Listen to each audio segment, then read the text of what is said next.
Good afternoon. The news cycle never rests, and neither do we. This is eNCA. Thank you for joining us on this Sunday afternoon. We start this hour with this story. 6-year-old Khayalethu Magadla can finally be laid to rest. His body was found after 20 days of searching. He fell into a manhole exactly 3 weeks ago in Soweto. Emergency services, with the help of the organization, the company, Rand Water, found his body near a wastewater treatment plant. For more on this, I'm joined now by eNCA's Lindokuhle Xulu, who's been tracking that story. Lindo, so before we talk to you about what the family has said, just firstly give us the details. After such an extensive search, during which, at some point, hope seemed to be fading that this body of this young man would be found. After all these days, about 20 days, it's now been found. What are the details, what are the circumstances around the finding of the body? Well, we were told by emergency management services that we should appreciate the scope of work that they needed to do, in fact, to get to a stage where they find the 6-year-old Khayalethu Magadla. It's been about 20 days, as you rightfully say. It's been 3 weeks since the search had been going on. We saw a multi-pronged approach as far as those search and rescue teams are concerned. We did see emergency management services. We did see rescue teams from the South African Police Service. We also saw the bringing in of a company called Delta Scan, which was essentially helping with some of the equipment that they were using, underwater cameras, an unmanned boat that was put in the pipeline where they couldn't go in. So emergency management services says that, yes, it took long, but they had to be thorough in terms of searching. They had to cover the whole pipeline, about 9 kilometers or so, to that split chamber, essentially to ensure that they eliminate any doubt as far as the search is concerned around the fact that Khayalethu Magadla would not be stuck in any of the pipeline leading towards that place where all of the pipes now converge before they go into that waste plant where the water is rehabilitated. So they're saying that this was a huge task that needed them to be thorough in terms of searching those pipelines. And eventually they did say that they will be focusing on the split chamber. And the split chamber is where essentially the water there, it goes into 3 pipes. So it's separated into 3 pipes, this particular sewer. So what they have told us is that to get there, they first had to make sure in terms of their search that he's not stuck in the pipeline before they can actually look into the split chamber. We do understand those 3 pipes. They had to search the first one, which was happening the past 2 days. They searched the pipe A, as they had labeled it. But there was one of the people who was leading that particular, search and recovery team. And essentially, they decided to go to pipe C.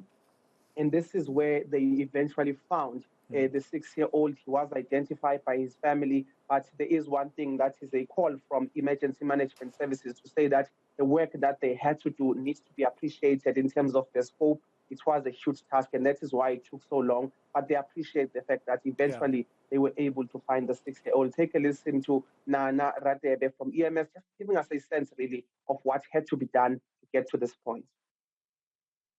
And everything. Yeah, nje isiqu sakhe uye.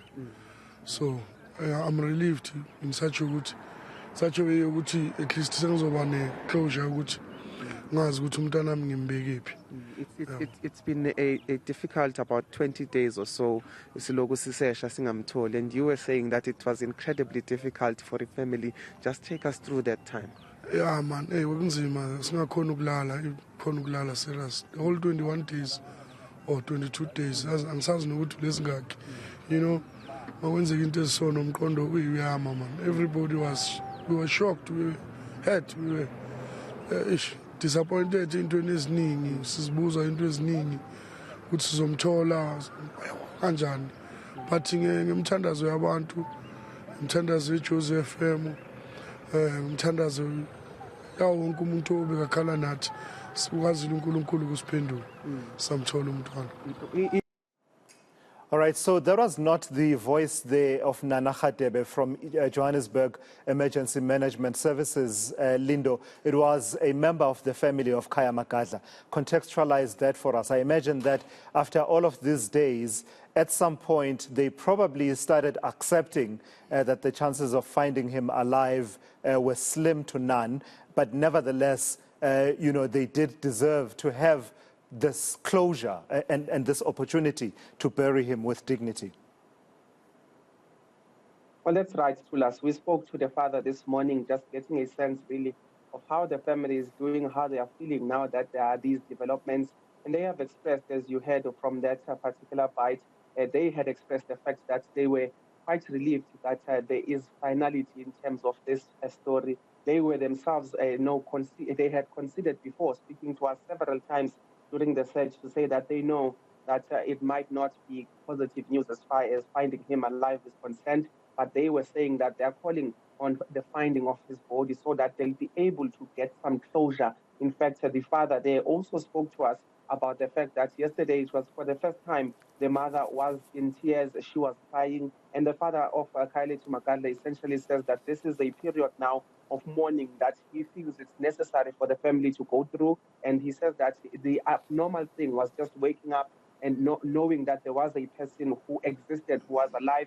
His son now went missing, and he says that it was quite abnormal that now he can't find him, now he doesn't know where he is, now he can't put him to rest or lay him to rest. So he says that this is the process that will unfold in a couple of days to come, but he also spoke about the fact that they're waiting for the postmortem to be concluded so that they'll be able to then start with the arranging of the funeral. And he says that this is something he appreciates under the circumstances, of course, under difficult circumstances of accepting that their loved one has passed. But more than anything, he says that it's positive news really for the family, as they've considered that he might have passed away. But now they were speaking about issues of saying they need finality, they need closure, they need to mourn to be able to get through this. So those were the sentiments being shared by the father. But I did speak earlier in terms of the sentiments we're getting from emergency management services about this scope of work that they needed to finish before they find the body of the 6-year-old.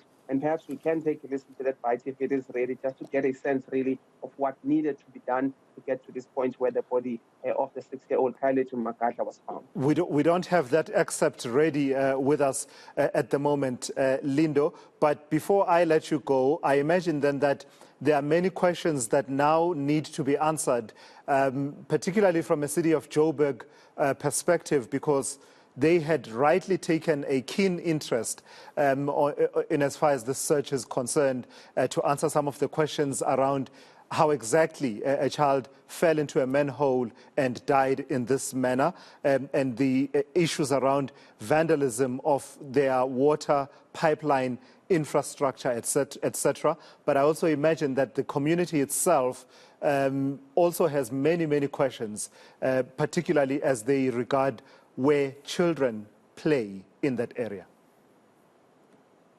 Well, there's many questions that need to be answered in that regard, Tulas, because the manhole that the 6-year-old Khayalethu Magadla had fallen into is actually at a park where they actually are supposed to be playing. So there are questions around the fact that, yes, they are conceding that there is vandalism, but at the same time, the community has been calling for a bit of responsibility that should be taken by the city of Johannesburg, more particularly Johannesburg Water, which is the one that is running some of, that is responsible for the 1.4 million manholes around the country. We understand that there are high-level conversations that are being had between different departments to try and find solutions and try to be more proactive in terms of making sure that these incidents are a thing of the past. So we do understand that there are those conversations that are being had, but in the interim, the situation remains in terms of these manholes. I did say it's about 1.4 million of them across, Johannesburg. But what we have been told is that technology has also been tapped into in terms of trying to find solutions.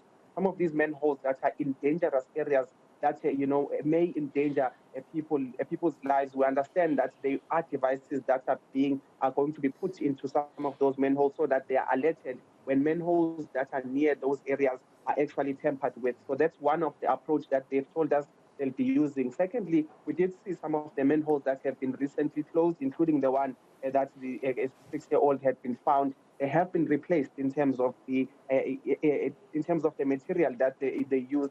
Before, they used to have a concrete that has steel, which is some of the things that attract some of the people that vandalize these things. They go and they scale them there at the scrapyard. So they are saying now they're replacing them with a plastic sort of a lid so that it does not have that monetary value that gives people, the the urge to go and in fact try and vandalize and take this thing and steal them, in fact. So those are some of the things that they said they are working on. But we understand this is not a complete overhaul. So it's not something literally that's going to say 1.4 of these particular manholes will then be replaced. They are saying that they are phasing it in bit by bit, but they are prioritizing some of the manholes that are actually, have been vandalized before they can actually try to roll out more. But some of the focus here is not necessarily on every manhole around the country. We understand around the city of Johannesburg. What we understand is that there's a matter of prioritizing some of those that would pose danger if they were to actually be tampered with, as